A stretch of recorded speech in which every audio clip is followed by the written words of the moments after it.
বিসমিল্লাহির রহমানির রহিম। দেশ এবং প্রবাস থেকে এই মুহূর্তে যারা দেখছেন সবাইকে আসসালামু আলাইকুম। আজকে আমরা অবস্থান করছি বাংলাদেশের প্রথম বেসরকারি হাসপাতালে। 120 শয্যার হাসপাতালের বর্তমানে 70 জন রোগী অ্যাডমিশন রয়েছে এবং একজন এমবিবিএস ডক্টর সহ 20 জন এমপ্লয়িজ নিবিড় পরিচর্যায় এই হাসপাতালটি পরিচালিত হচ্ছে। আজকে একটি রোগী এসেছে, 12 বছরের একটি ছোট্ট বাচ্চা, রাস্তার পাশ থেকে মা বাবা ভাই বোন আত্মীয় স্বজন কেউ সরাসরি পৌঁছে গিয়েছে। বর্তমানে এমার্জেন্সিতে আছে। আমাদের এই মানুষগুলোকেই এখানে লালন পালন এবং চিকিৎসা দেওয়া হয় এবং এখানে ফেসবুক, ইউটিউব কিংবা চাঁদা নিয়ে কারো কাছে কোনো টাকা চাওয়া হয় না কিংবা কোনো কিছু বুস্টিংও করা হয় না। শুধুমাত্র কেউ স্বেচ্ছায় এসে দেখে ভিজিট করে যদি সম্পৃক্ত হতে চায় সেক্ষেত্রে অ্যাপ্রুভাল। তেমনি আমরা তাওয়াক্কালতু আল্লাহর উপর ভরসা করি এবং আল্লাহর পক্ষ থেকেই সবকিছু হয়।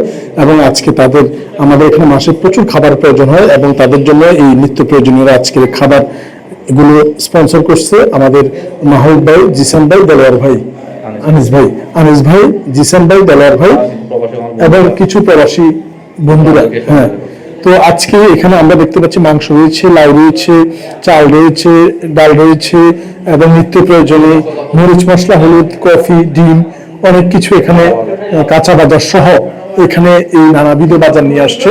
এগুলো আমরা বিশ্বাস করি আল্লাহর পক্ষ থেকে ওনারা উসিলা হিসেবে নিয়ে আসছে, যে মানুষগুলো মারা গেলেও এক ফোঁটা চোখের পানি ফেলার মতো কোনো কেউ থাকে না। এবং এই মৃত্যু পথযাত্রী মানুষগুলোর জন্য সত্যিকার আল্লাহ আসলেই মানুষরূপী কিছু আল্লাহ তাআলার দূত পাঠিয়ে দিয়েছেন এই বাজারগুলো দিয়ে। আপাত দৃষ্টিতে ওনাদেরকে মানুষ দেখা গেল আমার চোখে আমি মনে করবো যে আল্লাহর প্রেরিত দূত, কারণ এইগুলো আমরা ওনাদের কাছে চাই নাই, কিন্তু আমাদের অভাব রয়েছে, কিন্তু আমরা চাইছি আল্লাহর কাছে এবং ওনারা এগুলো নিয়ে আসছে। কারণ ভবিষ্যতে যাতে ওনারা এরকম নিয়ে আসতে পারে, আল্লাহর পক্ষ থেকে যাতে ফয়সালা হয়, আল্লাহ তাআলা যাতে ওনাদের রহমতকে ওনার মাধ্যমে এই মৃত্যু পথযাত্রী, এই পচে গলে যাওয়া মানুষগুলোর পাশে থাকে। আবারও ধন্যবাদ জানাচ্ছি এই বাজারগুলো স্পন্সরকারী আমাদের আনিস ভাই, মাহবুব ভাই, জিসান ভাই, দেলোয়ার ভাই, মাহবুব না, জিসান ভাই, দেলোয়ার ভাই, আনিস ভাই সহ প্রবাসী বেশ কিছু বন্ধুরা এই মানবিক সহযোগিতায় এই কার্যক্রমটি ওনারা সম্পন্ন করেছে। আমি যদি প্রথমে ভাইদের সাথে একটু কথা বলি, ভাইয়া এই কাজটি করতে পেরে আপনার কাছে কেমন লাগছে বা আপনার কাছে এই পরিশ্রমটার পরে কেমন লাগছে? আসসালামু আলাইকুম। আসলে আমরা আসছি আরো 5-6 মাস আগে এখানে ভিজিট করে গেছিলাম। তো আমরা চেষ্টা করছিলাম মানে ওই আরো বড় কিছু করার, তো আসলে সামর্থ্য গোলাতে পারিনি। তো যতটুকু করছি আল্লাহর দরবারে আল্লাহ কবুল করে।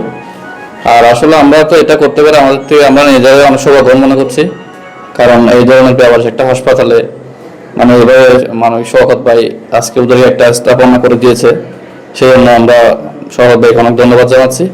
আর বিশেষ করে এই কাজটা করতে পারে আমরা নিজেরাও অনেক খুশি।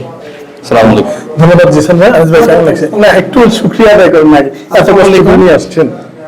আমরা এখানে কিছু নিয়ে আসছি খাদ্যপণ্য মানবিক শওকত ভাই এরিয়াতে।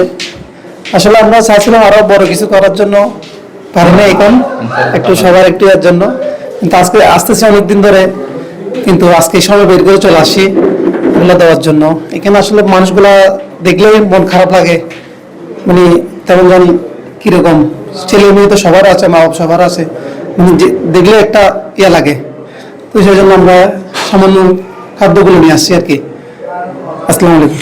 ধন্যবাদ আমাদের আনিস ভাইকে, জিসান ভাইকে এবং দেলোয়ার ভাইকে এবং প্রবাসী যে সমস্ত ভাইরা সহযোগিতা করেছেন ওনাদেরকে। সবাই সম্মিলিত ক্রমে এই খাবারগুলো মৃত্যু পথযাত্রী পচে গলে যায় মানুষগুলো খাবে এবং আল্লাহর পক্ষ থেকে এই ফয়সালাটি এসেছে। আরও আল্লাহ দেবার শুকরিয়া আদায় করি, আল্লাহ যাতে তাদের জন্য নিয়ামতগুলো আরও বৃদ্ধি করে দেয় এবং মানুষরূপী এই আল্লাহর দুধগুলোকে আবারও এই কাজে মিলিত করে দেয়।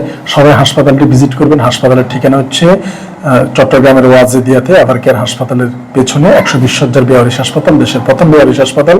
এবং এটার হটলাইন নাম্বার হচ্ছে 01819832832। ধন্যবাদ সবাইকে বাংলাদেশের প্রথম বেসরকারি হাসপাতাল থেকে।